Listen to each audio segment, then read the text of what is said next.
Hi, I'm Dr. Rachel Langley here at Pine Ridge Family Medicine. And maybe today's not a good day to talk about this, and if so, change to another video and come back some other time. But I wanted to talk to you about death. Bad news, we're all gonna die. I'm gonna die, you're gonna die. It's part of the package deal. But the question is, when it comes to medicine and my job, is when does our amazing medical technology to save lives and keep people alive, when does that turn from miraculous and life-saving into just a way to prolong suffering? So I want to encourage you to talk with your loved ones about this question, about where they are in life and what they want done for them in case something bad happens to them.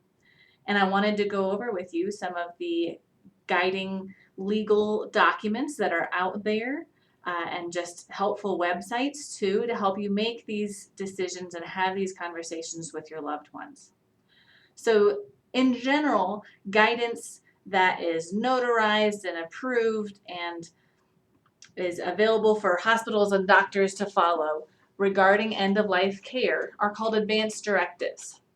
It kind of tells people what kind of care you want to have if you become unable to make those decisions yourself. For example, if you were in a coma, and if you were in a long-term coma, what kind of medical therapies would you want available to you? Would you want to be on a ventilator, a machine that breathes for you?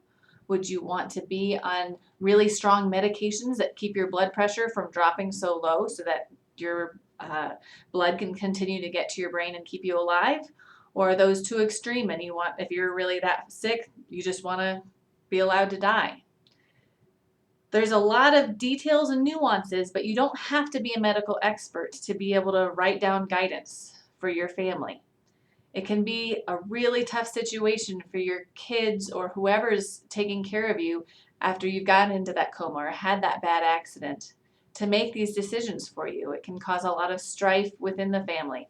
One sibling sure that you would want everything done and another sibling sure that you've had too many injuries and that you wouldn't want to live like this. So don't let your loved ones have that kind of strife and difficulty.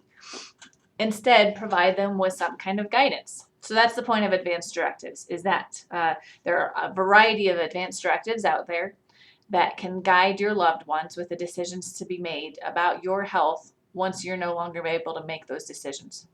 So one option is called a living will.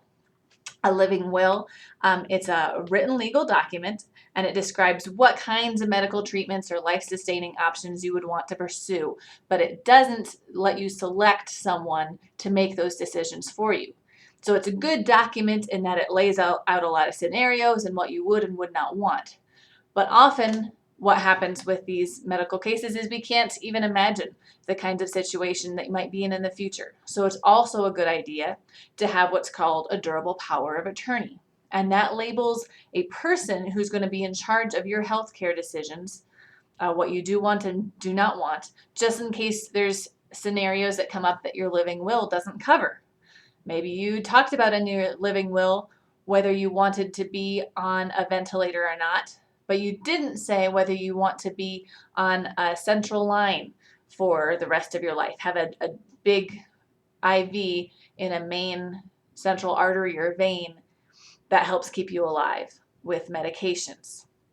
Or it doesn't mention how many blood transfusions you would want to help keep you alive if you had a lot of bleeding from an injury or a accident. So having someone in addition to that initial guidance from your living will to make those decisions and setting that person as the one who makes decisions can cause a lot of peace in the family because everyone accepts that you made that decision while you were alive and of sound mind, and that is the person who makes the decisions. You may have also heard of do not resuscitate orders, DNRs. Those are a pretty common thing to have. As you get older, your ability to recover from injury decreases. And CPR, where they're pressing on people's chests to restart their heart to keep their blood flowing, actually causes a lot of damage to your body. So if having cracked lungs and lungs that are even so cracked that they press into your cracked ribs and having ribs that are so badly damaged that they press into your lungs and maybe tear open your lungs too. That commonly happens with CPR. You're supposed to be pretty violent with CPR, trying to get down into your heart to make that heart pump blood and keep you alive. It's something that young people can bounce back. It's not comfortable, but they can do it. But as you get older, at some point, you'll reach a point where it's not worth it anymore. That if you have a heart attack or something stops your heart, that you'd rather just be left to let nature take its course rather than have that severe injury that comes along with CPR.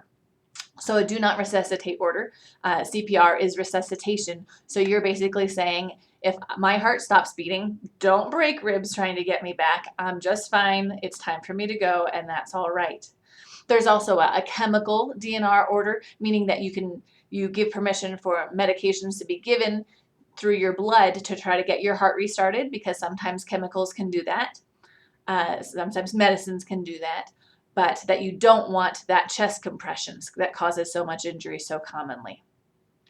So those are some examples of what advanced directives are. I'm going to list some helpful websites in the comment section below. One of my favorites is a value inventory, a values history form that is kind of a reflective form, kind of thinking about what you value most in life.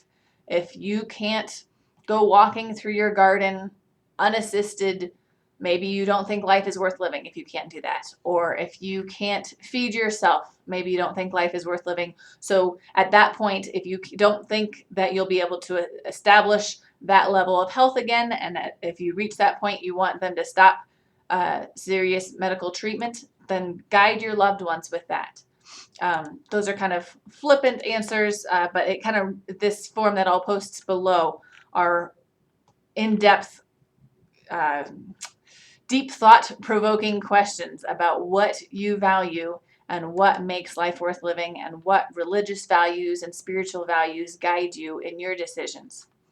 There's a variety of websites out there that will prepare an advanced directive for you. It does tend to sometimes vary with state, so make sure that you're following your proper state laws, and expect it to cost a couple of dollars. Up to $5 is what I usually see. It shouldn't be expensive, but usually to get a quality product that's legally valid and get it notarized costs a couple dollars. But it's worth it to save your family from having to make those impossible decisions when it comes to taking care of you. So hopefully that wasn't too much of a downer to talk about. By all means, please use this video if it's helpful to talk about it with your loved ones, to talk about death, because it's not a surprise that it's happening, and being comfortable with it isn't a morbid or scary thing. It doesn't mean you're suicidal. It means you've accepted that you're going to die one day, and you want to take that burden of how you die off of your loved ones. And that's a beautiful thing. Thanks for watching.